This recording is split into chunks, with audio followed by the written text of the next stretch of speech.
Historically, the management of type 2 diabetes focused on isolated glycemic control. Clinicians titrated medications to achieve specific downward targets in HbA1c. Semaglutide introduced a different trajectory. Upon subcutaneous injection, the molecule migrates into the bloodstream and initiates interactions across multiple physiological pathways. Pharmacologically, the drug is a GLP-1 receptor agonist designed as a synthetic analog of the naturally occurring hormone. While the historical focus remained on glucose, semaglutide is applied to both type 2 diabetes and weight management.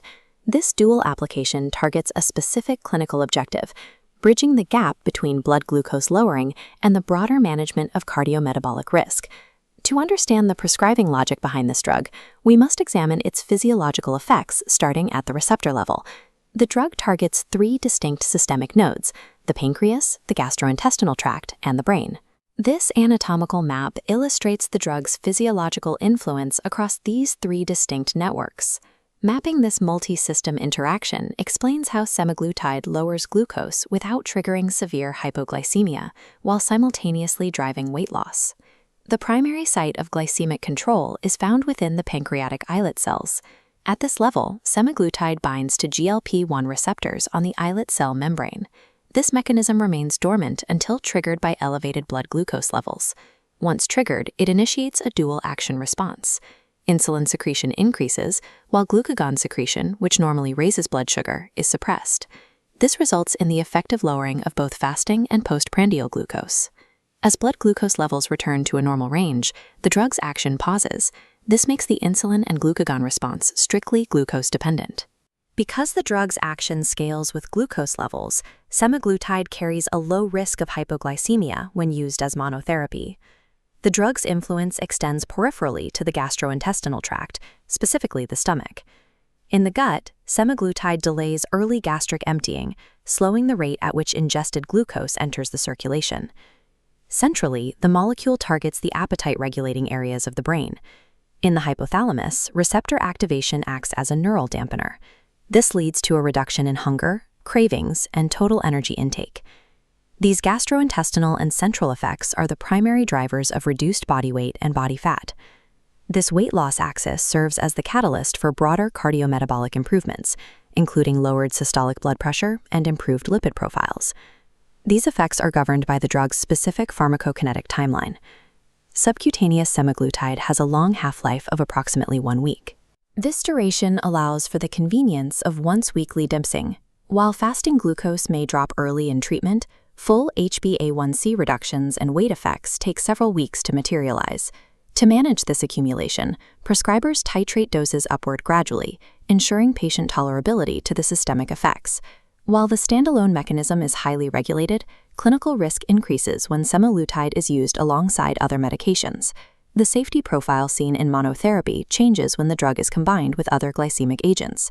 Combining semaglutide with insulin or sulfonylureas creates a synergistic risk, significantly increasing the likelihood of hypoglycemia. Consequently, clinicians often reduce the doses of these concurrent medications before starting semaglutide. The gastric delay mechanism also carries systemic implications for oral drugs. Slowed gastric emptying can alter the absorption rate of oral medicines, which requires monitoring for drugs that need rapid uptake. There is also a clinical redundancy between GLP-1 receptor agonists and DPP-4 inhibitors. Combining these 2 classes is not recommended, as they act on overlapping pathways and provide no added clinical benefit.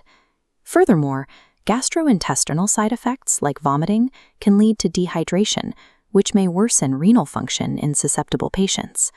Because semaglutide acts on multiple systems, its side effects can physically alter the pharmacokinetics and safety of a patient's concurrent medications. These pharmacological characteristics determine the drug's placement within NICE treatment guidelines. GLP-1 receptor agonists are generally used as add-on therapies rather than first-line interventions for most patients. Within the diabetes treatment algorithm, semaglutide occupies a specific insertion point. It is recommended as an initial add-on to metformin and an SGLT2 inhibitor. This specific combination is designated for type 2 diabetes patients who also have established atherosclerotic cardiovascular disease.